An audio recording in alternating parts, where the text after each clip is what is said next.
Anak-anak dah tidur dah. Bolehlah test video tape yang rosak ni.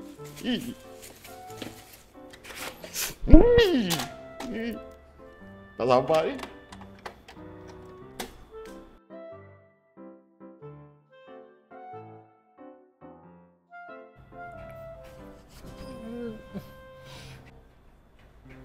Abang.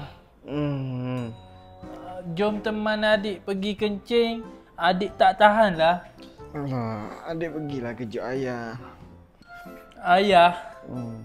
Ayah tak ada lah abang. Ayah pergi mana pula, dik? Abang bangunlah tengok. Ayah tak ada. Jomlah teman adik kencing. Alah, adik ni kalau tak menyusahkan Abang Sari tak boleh. Cepatlah abang, jom.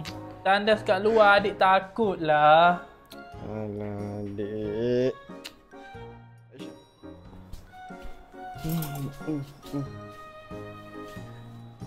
Ayah tengok TV lah abang. Ayah tengok cerita apa pula malam-malam buta ni, dik?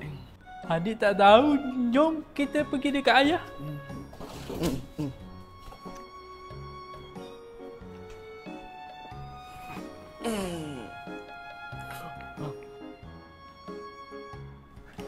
Ayah tengok cerita apa ni macam best je.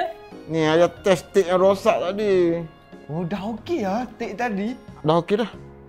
Baguslah kalau dah okey. Adik dengan abang nak tengok sekali lah. Kau orang tak tidur lagi ke? Adik nak pergi kencing tadi. Lepas tu tengok ayah tengok TV. Adik datanglah tengok sekali. Kau orang mana boleh tengok? Biarlah abang dengan adik tengok sekali cerita hantu ni. Abang dari tadi dengar suara perempuan menjerit. Mesti dia orang takut kan? Dah masuk tidur. Tapi adik dah cerah mata dah ayah. Tak ngantuk. Tak ayah. Bagilah abang dengan adik tengok. Ni dunia abang ni lah. Dah.